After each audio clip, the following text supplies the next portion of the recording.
Boa noite, meus irmãos. Boa noite. Pode falar boa noite, não tem problema não. Boa noite. Sejam muito bem-vindos ao Grupo Familiar de Estudos Espíritas, Aprendizes da Fraternidade, a mais este momento de comunhão, de aprendizado coletivo, em que trocamos experiências, trocamos ideias, como a própria palestrante da semana passada falou, um pequeno bate-papo. Então, para que possamos nos preparar para este momento, que possamos fechar os nossos olhos, sentir esta melodia que acalenta o nosso coração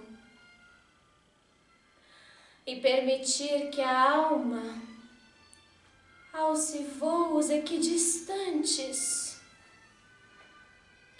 à procura da sua elevação,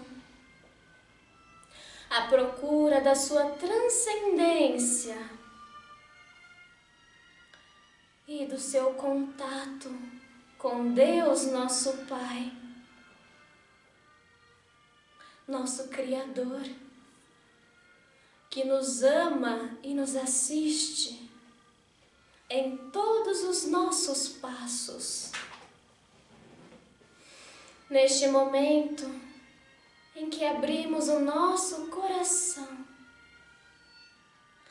e compartilhamos com Ele nossas vitórias, nossas dificuldades, nossas derrotas e a nossa força.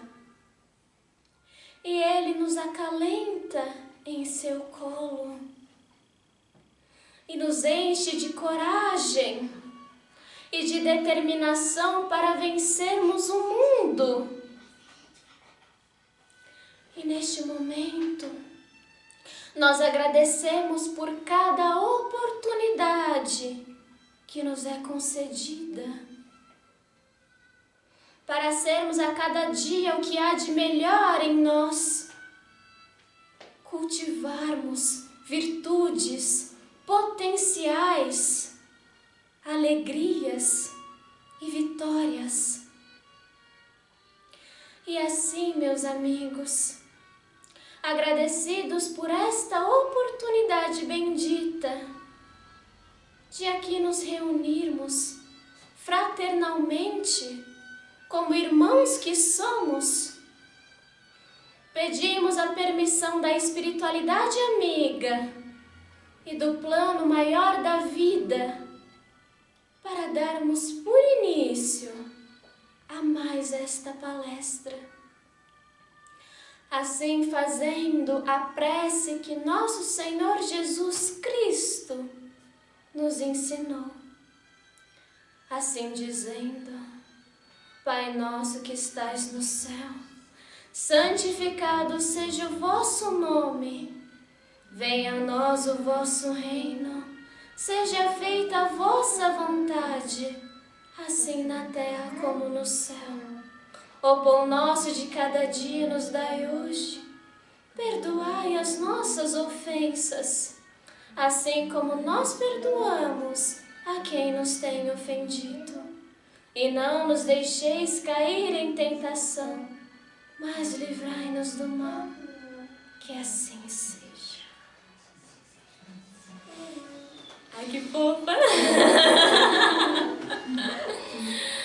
Bom, meus amigos, nesta palestra de hoje, eu irei falar sobre os verdadeiros cristãos. E por que escolher este tema? Alguns poderiam me perguntar.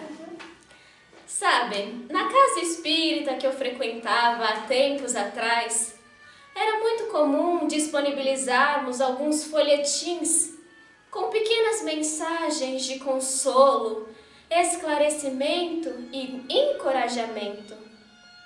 E uma delas, extraídas do livro A Vida Escreve, de Hilário Silva, sempre me deixava, e ainda me deixa, se posso dizer, bastante reflexiva. É uma passagem curta, mas impactante, da vida de nosso irmão Eurípides Barçanufo, conhecido como grande médium e um dos maiores expoentes do espiritismo no Brasil no século XIX e XX. Em uma noite, na cidade de Sacramento, Minas Gerais, Eurípides, em um admirável episódio de desdobramento, emancipação da alma, começara a observar-se fora do corpo físico e viu a si mesmo em prodigiosa volitação. Embora inquieto e confuso, subia sempre, quase como que arrastado pela vontade de alguém num torvelinho de amor. De fato, queria parar e descer, ajustando-se novamente ao corpo de carne, mas não conseguia. Era como se braços invisíveis o conduzissem à sublime excursão. Viajou à semelhança de um pássaro teleguiado, até que se reconheceu num lugar curioso, numa campina verdejante. Reparara na formosura da paisagem, quando não longe avistou um homem que sozinho meditava, envolvido por uma doce luz azul. Magnetizado pelo desconhecido, Eurípides se aproximou. Porém, houve um momento em que estancou trêmulo. Algo lhe dizia no íntimo para não mais avançar. E num deslumbramento de júbilo, identificou quem era aquele homem. Reconheceu-se na presença de nosso Senhor Jesus Cristo. Aturdido, Eurípides abaixou a cabeça, esmagado por tamanha honra, e ficou em silêncio, sentindo-se um intruso, incapaz de avançar ou de voltar atrás. Recordara-se ali das lições do cristianismo, dos templos do mundo, das honras prestadas ao Senhor e da mensagem dele a ecoar entre os homens no decorrer dos séculos. Ofuscado por tamanha grandeza, começou a chorar. Grossas lágrimas lhe banhavam o rosto, quando finalmente adquiriu coragem e ergueu os olhos, humilde. Porém, naquele momento, viu que Jesus também chorava. Transpassado de súbito espanto, sem entender o que estava acontecendo, desejou algo fazer para confortar o mestre, afagar-lhe as mãos ou estirar-se aos seus pés, qualquer coisa, mas estava como que preso ao solo estranho. Naquele instante, recordou-se dos tormentos do Cristo a se perpetuarem nas criaturas que até hoje, na terra, lhe atiram incompreensão. Nessa linha de pensamento, Barçanufo não se conteve. Abriu a boca e suplicou: Mestre, por que choras? E Jesus não respondeu, mas desejando certificar-se de que era ouvido, reiterou: Choras pelos descrentes do mundo? Aturdido, o missionário de Sacramento verificou que naquele momento Jesus lhe correspondia o olhar. E após um instante de atenção, o Nazareno lhe respondeu: Não, meu filho, eu não choro pelos descrentes ao qual devemos amor. Eu choro pelos que conhecem o Evangelho, mas não praticam. Eurípides não saberia descrever o que se passou então. Como se caísse em profunda sombra ante a dor que a resposta lhe trouxera, desceu e acordou no corpo de carne. Era madrugada. Levantou-se e não mais conseguiu dormir. Desde então, sem comunicar a ninguém a divina revelação que lhe vibrava na consciência, entregou-se aos pobres, aos necessitados e doentes, sem descansar um dia sequer, servindo até a morte e se consagrando como apóstolo da caridade. E assim eu termino esta passagem. Sei que até hoje, quando leio esta mensagem, eu me sinto verdadeiramente tocada. O Cristo, nosso Mestre, irmão maior, divino amigo, agora chora por nós, que nos auto-intitulamos cristãos, conhecedores da boa nova, trabalhadores desta seara, por não praticarmos o teu Evangelho. Não é algo de partir o coração? E a partir disto, eu comecei a me questionar nestas últimas semanas o que faz de cada um de nós cristãos, trabalhadores do Cristo, discípulos do Mestre. Se formos pelo conceito usual e básico, cristão é todo indivíduo que adere ou professa o cristianismo, não é mesmo? Que declara sua fé em Cristo, o honra com atos exteriores de devoção, frequentam regularmente os cultos religiosos, fazem as orações e seguem aos dogmas de determinadas religiões, certo? Porém, valendo-me desta passagem de Eurípides Barçanufo, bastará dizer sou cristão para que alguém seja genuinamente um discípulo, um trabalhador do Cristo?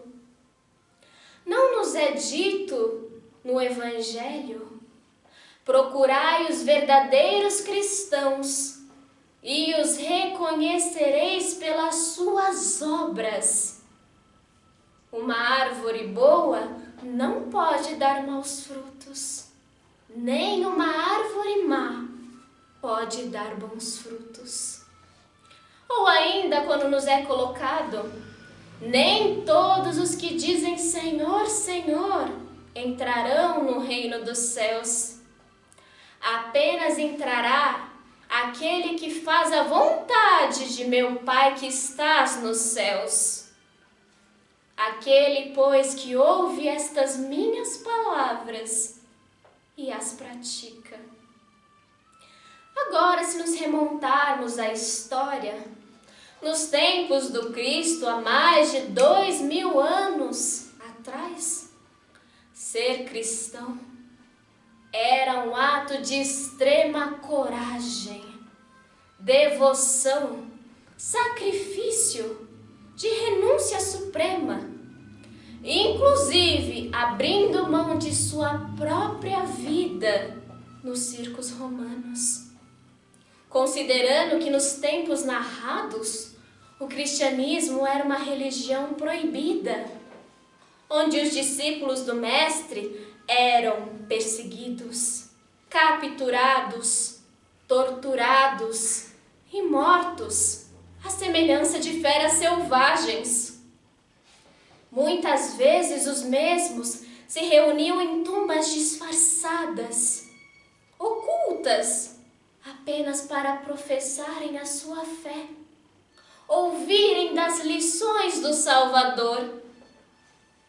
E em seus últimos momentos de vida, nos circos romanos, cantavam hosanas ao Senhor, em um ato de extrema devoção a Deus nosso Pai e a Jesus nosso Mestre. Mas agora os tempos são outros, não é mesmo? O cristianismo é a religião predominante no mundo, segundo as estatísticas. Em muitos países não há perseguição aos seus adeptos.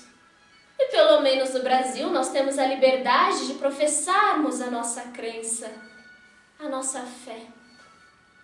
Então, o que significa exatamente sermos cristãos nos tempos atuais? Se não vivenciamos as mesmas condições adversas de outrora. E vejam que o Evangelho segundo o Espiritismo nos traz a resposta. No capítulo 17, sede perfeitos.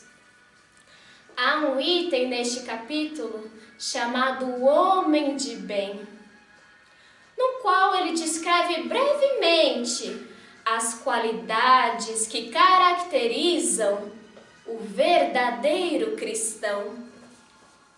E assim ele começa. O verdadeiro homem de bem é o que cumpre a lei de justiça, de amor e de caridade, na sua maior pureza, que interroga a consciência sobre seus atos, questionando-se se violou esta lei, se não praticou o mal, se fez todo o bem que podia, se desprezou voluntariamente alguma ocasião de ser útil, se ninguém tem qualquer queixa dele, enfim, se fez a outrem tudo que lhe desejara que lhe fizessem. É o homem que deposita fé em Deus, na sua bondade, na sua justiça e na sua sabedoria. Tem fé no futuro, está possuído do sentimento de caridade e de amor ao próximo. É bom, humano, benevolente para com todo. Respeita nos outros todas as convicções sinceras e não lança anátema aos que como ele não pensam. Não alimenta ódio, nem rancor, nem desejo de vingança. Perdoa e esquece as ofensas. É indulgente para as fraquezas alheias, para as fraquezas e defeitos alheios. Estuda suas próprias imperfeições e trabalha incessantemente em combatê-las. Todos os esforços emprega para poder dizer no dia seguinte que alguma coisa traz em si de melhor. Finalmente, o homem de bem respeita todos os direitos de seu semelhante, assim como quer que os seus direitos sejam respeitados. Ama a Deus sobre todas as coisas e ao próximo como a si mesmo. E cumpre o verdadeiro sentido da caridade, benevolência para com todos, indulgência para as imperfeições dos outros e perdão às ofensas. Só isso. E olha que eu resumi para não ficar muito grande. Não ficam aqui enumeradas todas as qualidades que distinguem o verdadeiro cristão. Mas aquele que se esforce para adquiri-las, no caminho certo se encontra. Agora eu vos pergunto, mesmo não vivenciando as perseguições de outrora, é simples sermos cristãos? É apenas um título ou uma crença a qual nos simpatizamos? Nas reuniões de Evangelho no Lar, nós costumamos dizer que o ato de ser cristão é uma construção paulatina fatina do ser espiritual. Nós, aprendizes da religião do amor, estamos nos construindo diariamente como cristãos.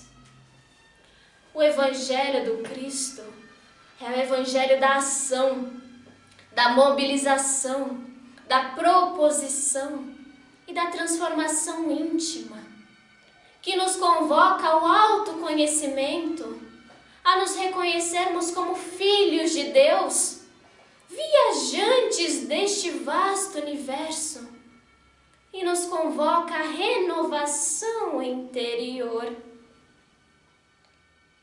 Não é à toa que Jesus dizia: bem-aventurados aos que ouvem a revelação de Deus e lhes praticam os ensinamentos, observando-lhe os princípios. O que não tem nada de simples. Nos defrontamos com verdadeiras dificuldades, obstáculos e impedimentos, representados pelo desânimo, pelo comodismo, pela indisposição, pelo medo, pelo orgulho, pelo egoísmo e pelas próprias requisições do mundo e do homem velho.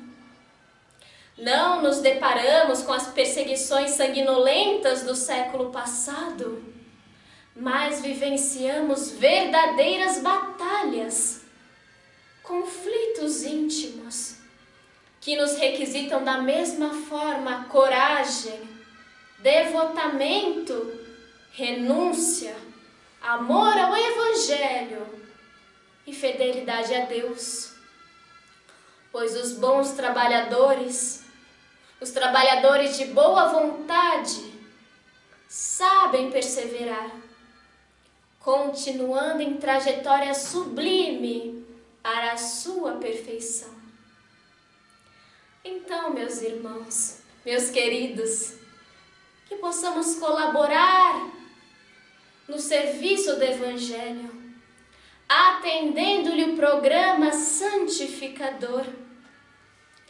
Deus sempre nos revela os melhores caminhos, possibilidades e oportunidades a serviço do Cristo. Resta-nos deter olhos de ver e ouvidos de ouvir. Uma instrutora minha costumava me dizer que o Evangelho, a Boa Nova, vive e se projeta no futuro por meio de nós, que nos consagramos como cristãos, discípulos do Mestre. Então, que façamos da nossa vida um testemunho do Evangelho, para que essa luz renovadora fique acesa para o mundo.